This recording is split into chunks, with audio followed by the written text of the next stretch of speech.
I'm Giselle Johnson, and I never thought I'd be the kind of person to get blindsided by a divorce demand in my own living room, holding back tears while my husband waved papers in my face like a victory flag. I'm 42, a sales manager for a tech company in Atlanta, Georgia, where the humid air and oak-lined streets make everything feel heavier than it should. My life wasn't always this chaotic. I used to think I had it figured out. Decent job, nice savings, a heart that still hoped for something real.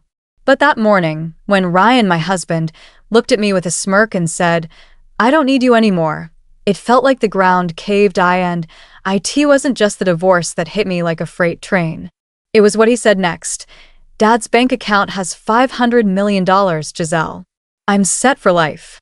You were just the ATM until I got it." My stomach churned. I'd seen hints of Ryan's selfishness before. Little things, like how he'd dodge chores or flash a grin to get his way. But this was a whole new level of cold. He'd married me, played the part of a caring husband, all while waiting for his father to die so he could cash in. And the worst part? He was dragging my father-in-law's name through the mud, a man who'd been nothing but kind to me. I stood there, fists clenched, fighting the urge to scream. My father-in-law had passed away just days ago, and I was still raw, grieving a man who'd treated me like family. Ryan's words felt like a betrayal of both of us. I wanted to lash out, to tell him exactly what I thought of his greedy, spineless plan. But something stopped me, a quiet voice in my head, maybe my father-in-law's, saying, "Stay calm, Giselle." So I took a deep breath, snatched the divorce papers from his hand, and signed them right there. "Fine," I said, my voice steady despite the storm inside. "File them yourself. Send my stuff when you're done." I walked out of that big Atlanta house, past the manicured lawn and the life I thought we'd built, feeling a strange mix of anger and relief. Ryan thought he'd won, but he was about to learn the hard way. That $500 million he was banking on? It was a fantasy. And I knew it. Let me back up. To understand how I ended up here, you need to know where I started. I wasn't always this jaded. A few years ago, I was happily married to my first husband, a quiet guy who worked construction. We weren't rich, but we were content, saving up for a house in the Atlanta suburbs. Then one morning I got the call that changed everything. He'd been in a car accident on a job site. He didn't make it. The grief was like a weight I couldn't shake, heavy and relentless. Between life insurance and a severance package, I ended up with $500,000. It was more money than I'd ever seen, but it felt like blood money. My in-laws, sweet folks in their late 70s, told me to keep it. "We don't need it," they said. "You're young, Giselle. Use it to start over." I tried to share it with my brother-in-law and his wife, but they only took a small piece, insisting the rest was mine, as though there I was, 39, widowed, and sitting on a small fortune. I kept working, throwing myself into sales pitches and client meetings, but when I came home to my little apartment, the silence was deafening. I'd make coffee for 2 out of habit, then stare at the extra mug, feeling that ache in my chest. I wasn't broke, but I was broken. I needed someone to talk to, someone to make the world feel less empty. That's when Ryan Carter walked into my life. Ryan was a sales rep at a partner company, the kind of guy who could light up a room with a joke and a smile. He was 43, with a boyish charm that hid his rough edges. We'd cross paths at work events, trading small talk about clients or the latest tech trends. One day, over coffee at a conference, I let it all spill out. My husband's death, the loneliness, the way I felt like I was just going through the motions. Most people would have squirmed or changed the subject, but Ryan listened. He cracked a few lighthearted jokes, nothing mean, just enough to make me laugh for the first time in months. "Your husband was lucky to have you," he said, his eyes soft. "I'm terrible at relationships, Giselle. I get dumped faster than a bad Tinder date." He laughed, but there was a hint of truth in it. We started meeting up outside work, grabbing drinks at a dive bar in Midtown, talking about everything from music to our childhoods. Ryan grew up in Atlanta, in the shadow of his father, a big-shot real estate developer who'd made millions flipping properties across the Southeast. Ryan's mom left when he was young, chasing a lavish lifestyle his dad wouldn't fund. It left Ryan with a chip on his shoulder, always feeling like he had to prove himself, but never quite measuring up. I didn't see it then, but that insecurity drove a lot of what he did. One night, as we walked along the Beltline, he picked up a crumpled receipt I'd dropped and stuffed it into his already bulging wallet. "You're like a kid, Ryan," I teased, laughing as he fumbled with loose change. "Hey, I'm 43. Thank you very much," he shot back, grinning. That moment, small as it was, made me feel alive again. The hole in my heart didn't seem so big anymore. A year later, when Ryan confessed he had feelings for me, I hesitated. My first husband's memory still lingered, but I felt like he was telling me to move forward. So I said yes to dating Ryan, ignoring the whispers from friends who thought it was too fast. Then, one evening over dinner at a barbecue joint in Decatur, Ryan caught me off guard. "Giselle, we're not getting any younger. Why don't we just get married?" His eyes sparkled with that impulsive energy I'd come to love. I laughed, thinking he was joking, but he was serious. My gut told me to slow down, but Ryan's confidence was infectious. I thought maybe his carefree attitude could balance out my overthinking. "Okay," I said, surprising myself. "Let's do it." It wasn't until after I said yes that Ryan dropped another bombshell. "Oh, by the way, I'm living with my dad," he said casually, like he was mentioning the weather. "He's been sick, needs some help. You cool with that?" I froze.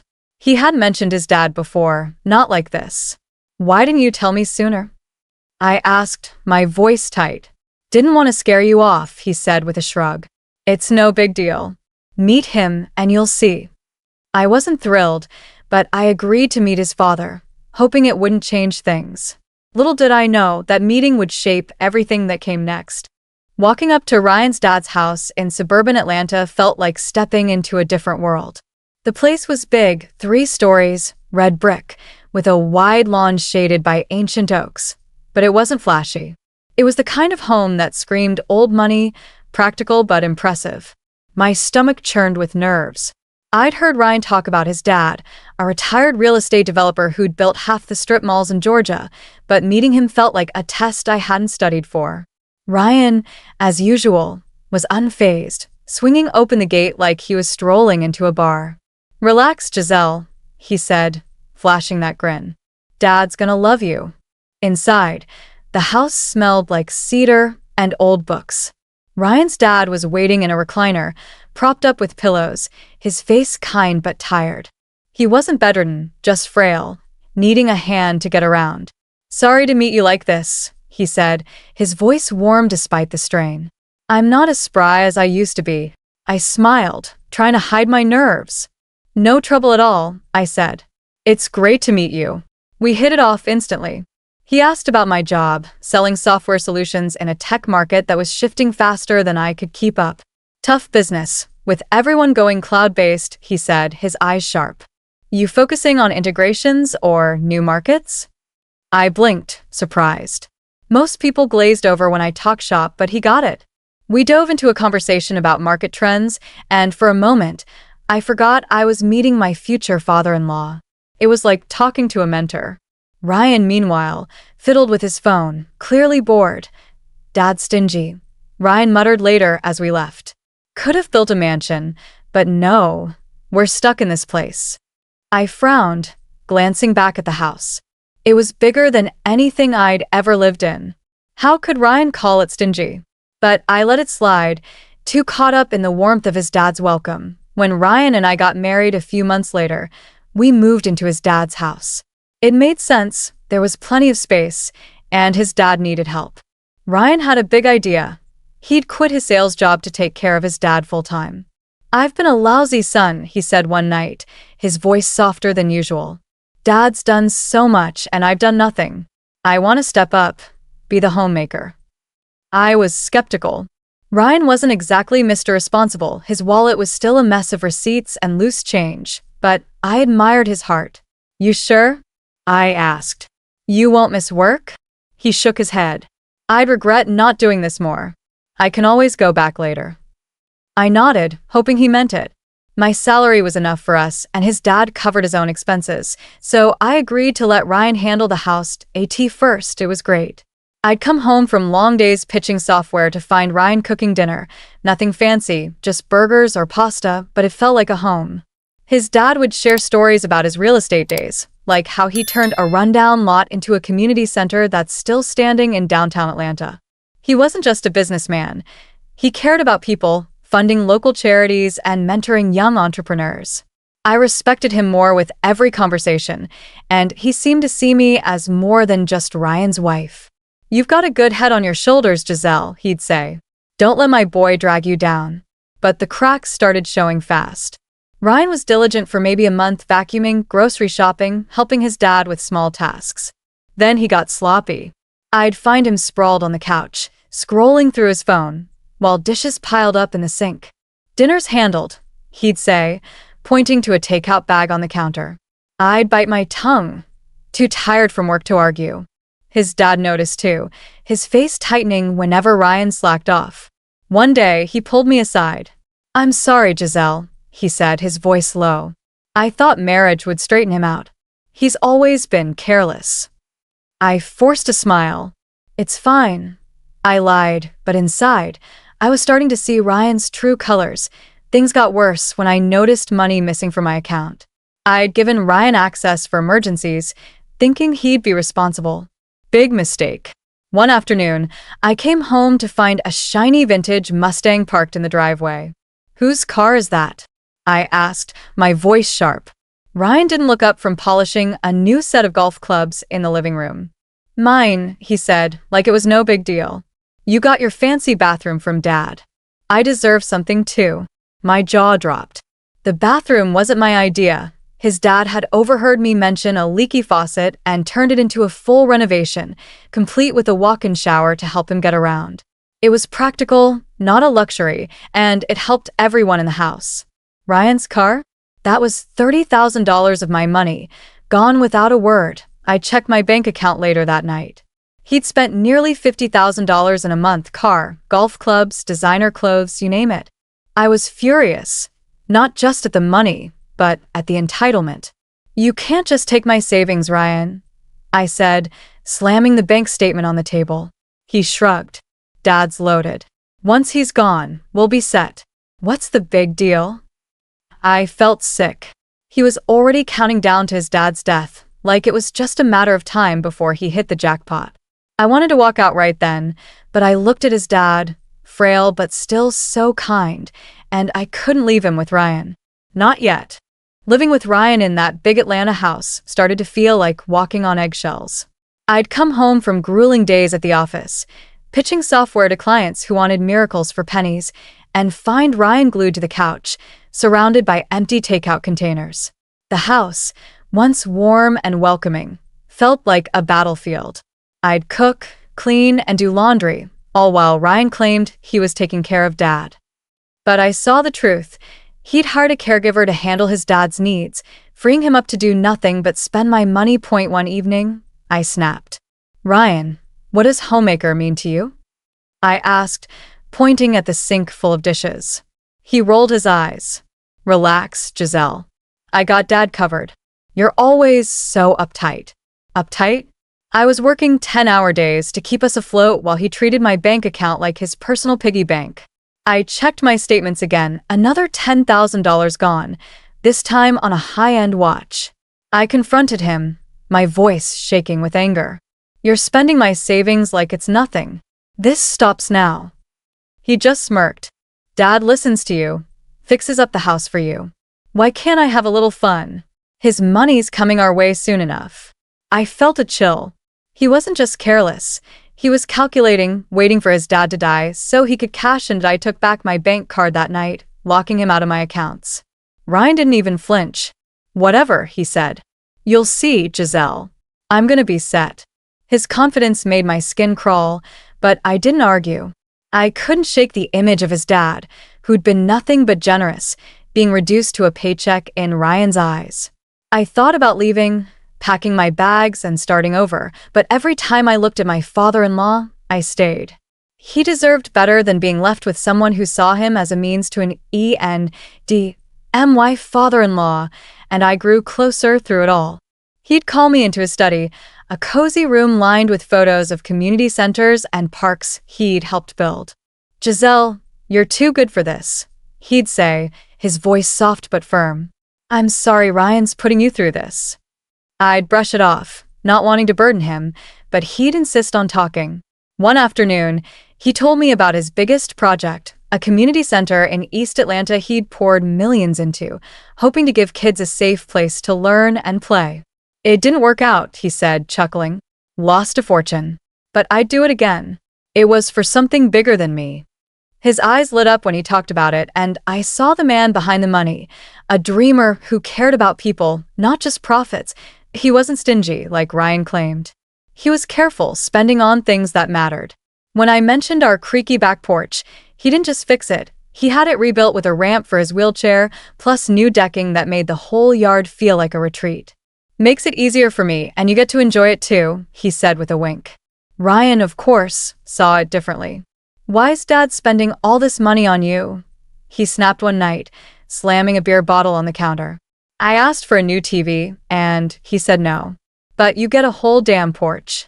I tried to explain it was for his dad's mobility, but he stormed off, muttering about favoritism, and my father-in-law overheard and pulled me aside later.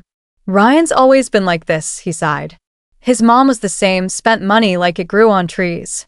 I tried teaching him value, but it never stuck. His voice was heavy with disappointment, and I felt a pang of guilt. I wanted to fix Ryan, to make him see what he had in his dad, but I was starting to realize some people don't change. One day, my father-in-law asked for my help with something serious. "I'm working on my end-of-life plans," he said, his tone matter-of-fact. "Nothing morbid, just want things in order. Ryan's not reliable. Can you help me sort it out?" I nodded, feeling honored but heavy. We spent hours going over his accounts, his properties, his debts. That's when I learned the truth about his finances, a truth Ryan didn't know. His big community center project had gone bust, and he'd taken out a massive loan, using $500 million of his savings as collateral. If he couldn't repay it, the bank would take it all. He laughed it off, saying he'd planned to start one last project to cover it, but his health was failing. "If I don't make it," he said, "the collateral's gone. Ryan needs to know that."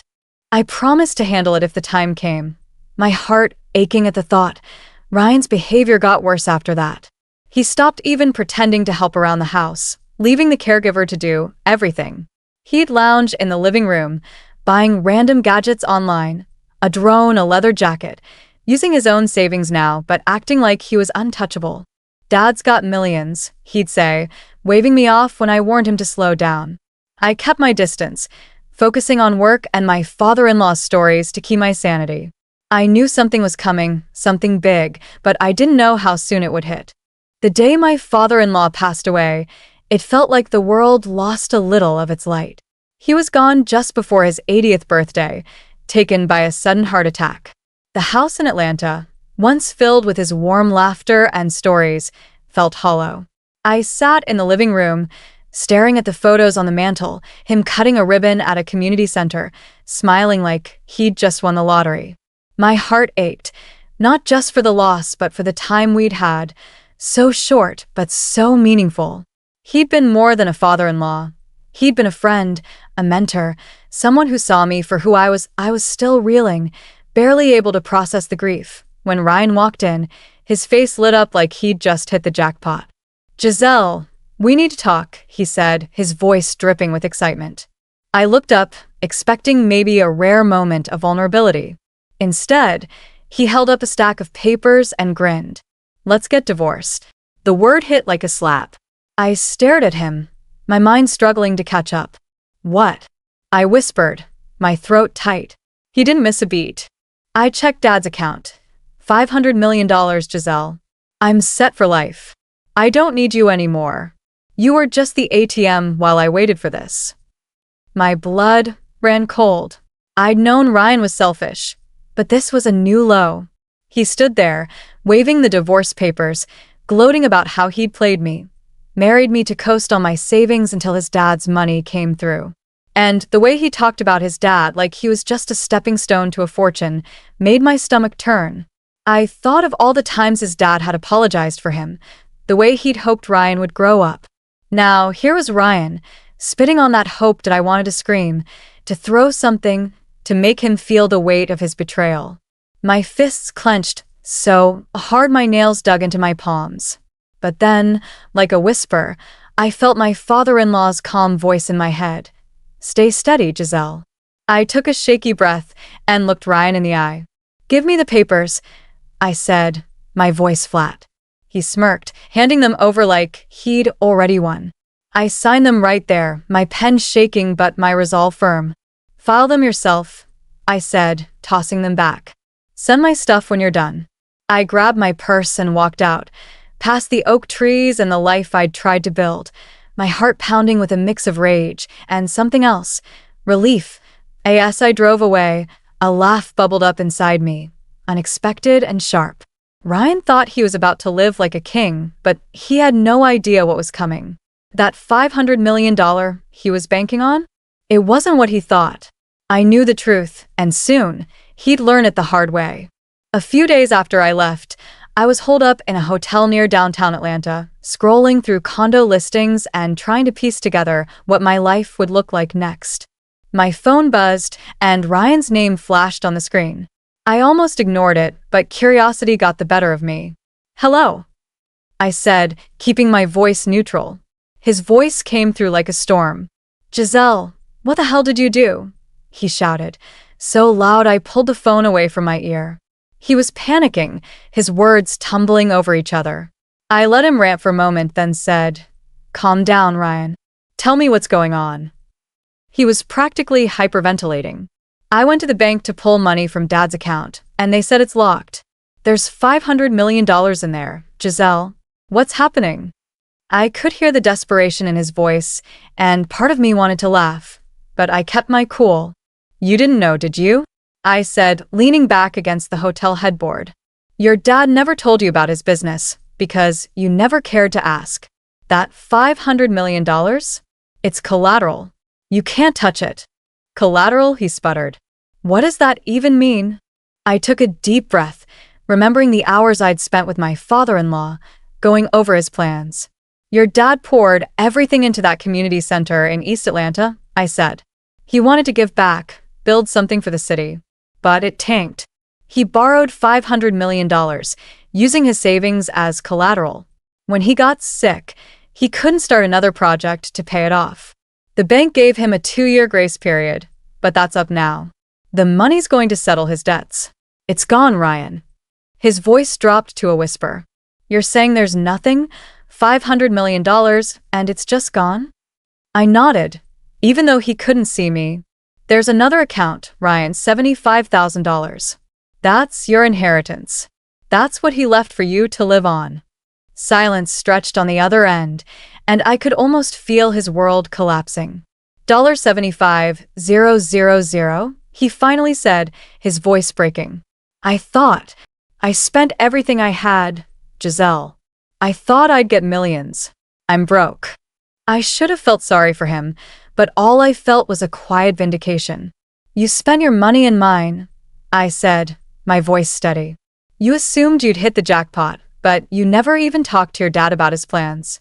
You just saw dollar signs." He started to stammer, begging me to help, to pretend the divorce never happened. "Please, Giselle," he said. "You've got savings, a job. I've got nothing.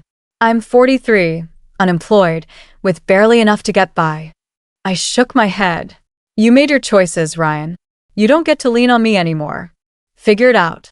I hung up, my heart racing but lighter than it had been in months. Ryan did follow through with his dad's will, sending me $35,000, half of his inheritance, probably because he thought fighting over it wasn't worth the hassle. I heard through mutual friends that he went back to sales, but the shock of losing his fantasy fortune crushed him.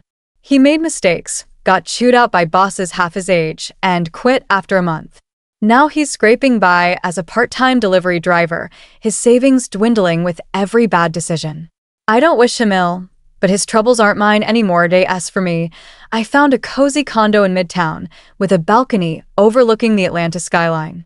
I deposited the $35,000 in my savings, not to spend, but as a reminder of my father-in-law's spirit, his drive, his heart, his belief in doing what matters.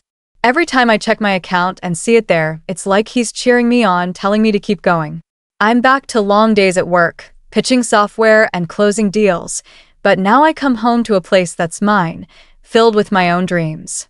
I'm not the widow lost in grief anymore, or the wife stuck in a lie. I'm Giselle, and I'm building something new, one step at a time. To everyone who's followed this journey, thank you. You've walked with me through heartbreak, betrayal, and the kind of comeback that makes you feel alive again. If my story hit you, stirred something in your heart, hit that subscribe button and join us. Every tale we tell here is about fighting through the mess, finding your strength, and starting over. Keep carving your own path, and I'll see you at the next chapter.